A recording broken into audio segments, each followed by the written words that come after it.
Olá, primeiro ano, vamos fazer a correção nos exercícios da aula 28 e 29, dissociação e ionização. No primeiro exercício foi pedido para vocês, foi dado um aparelho aqui, uma substância A, B e C.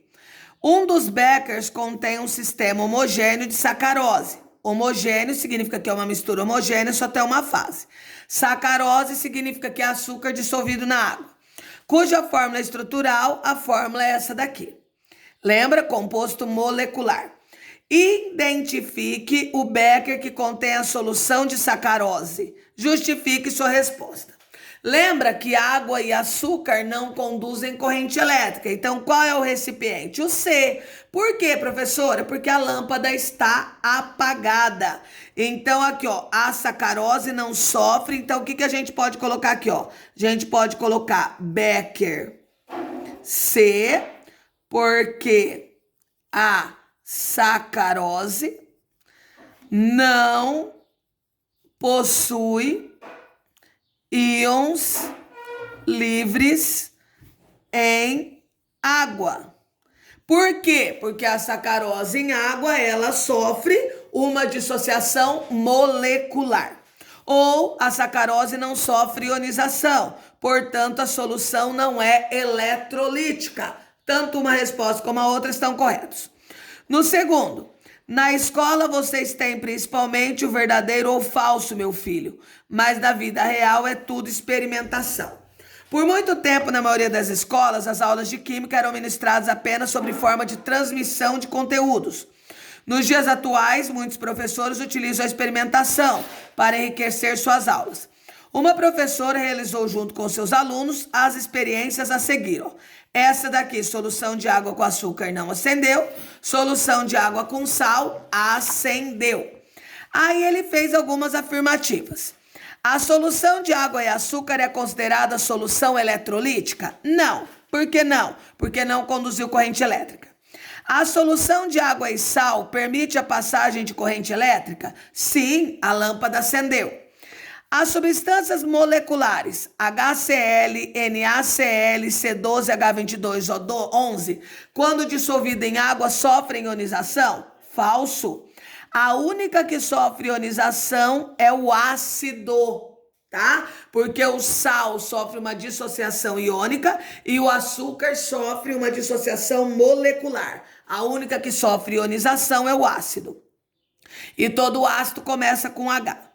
Água e ácido sulfúrico, quando puros, praticamente não conduzem corrente elétrica. Porém, uma solução de ácido sulfúrico é uma boa condutora de eletricidade. Verdadeiro. Porque quando ele diz que ele tem uma solução, significa que ele tem uma mistura homogênea. E toda mistura de ácido com água, ele é uma solução eletrolítica. Conduz corrente elétrica. Alternativa C. No exercício de 3 a 6, nós vamos utilizar esses sistemas aqui. 3. Qual ou quais sistemas apresentam uma substância pura? Para ser pura, só pode ter moléculas iguais. Água destilada, sim. Água mineral, não, porque ela tem substâncias dissolvidas nela. Água de torneira, não, porque ela também, se ela vier do poço, ela tem substâncias. Se ela vier da estação de tratamento, ela também tem substâncias dissolvidas nela. Água do mar tem água e sal, água de reuso é uma água que foi tratada. Então, a única substância pura é a 1. Qual dos sistemas contém a solução com maior quantidade de substâncias dissolvidas?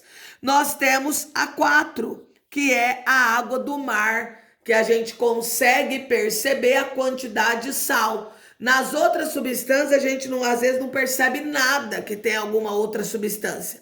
Mas a água do mar a gente consegue ver. Se todos os sistemas forem aquecidos, até total evaporação da água, em qual deles encontraremos maior quantidade de resíduos sólidos?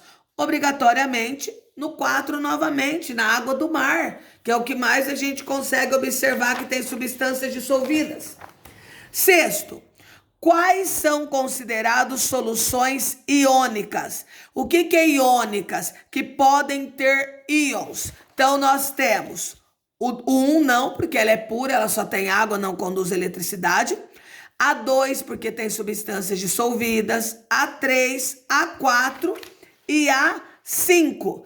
Então, aqui 2, 3, 4, 5. Porque todas elas têm substâncias dissolvidas nela. Então, ela é iônica, ela produz íons. Texto para a questão 7 e 8. Os compostos iônicos, quando colocados em água, sofrem dissociação, solução iônica. Compostos moleculares sofrem ionização, somente os ácidos e amônio. Eles podem formar substâncias moleculares ou iônicas. Indique as afirmações verdadeiras. Em uma solução iônica, o composto dissolvido é sempre iônico? Não. Por que não?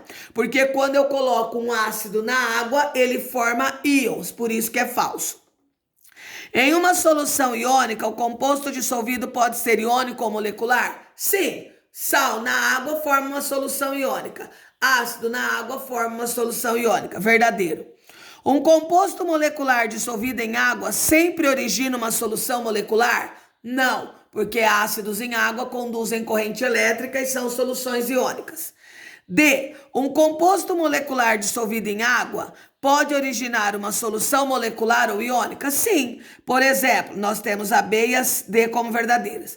Por exemplo, se eu colocar ácido na água, é um composto molecular e vai formar uma solução iônica. Se eu colocar açúcar na água, ela vai formar uma solução molecular que não conduz corrente elétrica. Quais afirmações estão corretas?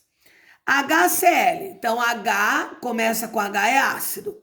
Ácido clorídrico puro liquefeito conduz corrente elétrica? Não. Ácido só conduz corrente elétrica em solução aquosa. HCl em solução aquosa conduz corrente elétrica? Sim, letra B. Letra C, H2SO4, que é o ácido sulfúrico puro, conduz corrente elétrica? Nenhum ácido puro conduz corrente elétrica. D, ácido sulfúrico, isto é, H2SO4 dissolvido em água, conduz corrente elétrica? Sim, todo ácido em água sofre ionização, conduz corrente elétrica. NaCl, que é o cloreto de sódio, sal de cozinha, nas condições ambientes, conduz corrente elétrica? Não, porque o sal é um composto iônico. Só que o sal, no estado sólido, não conduz. NaCl fundido. Então, o sal de cozinha fundido. O que é fundido? Pegar o sal, derreter, aí ele vai conduzir corrente elétrica. Porque quando ele estiver no estado líquido, ele vai ter os íons que são livres, que é a regra básica para conduzir eletricidade. NaCl em solução aquosa conduz corrente elétrica? Sim. Todo composto iônico, todos os sais e as bases, quando elas estão ou fundidas ou em solução aquosa, elas irão conduzir corrente elétrica. H. Glicose é um tipo de açúcar. Ele conduz corrente elétrica? Não. Pura nem estado nenhum. Glicose fundida? Não. Glicose em solução aquosa? Não. Por quê? Porque glicose é estilo um açúcar e açúcares não conduzem corrente elétrica. Nesse exercício A aqui, vocês também podem justificar que é o Becker C, porque a substância, o açúcar, não forma íons livres, sofre um processo de dissociação molecular, forma uma solução não eletrolítica, tá? Tem vários jeitos de explicar essa letra A. Façam as correções, por favor, e enviem as fotos para mim no e-mail até as 20 horas do dia de hoje. Tchau, gente. Até a próxima aula.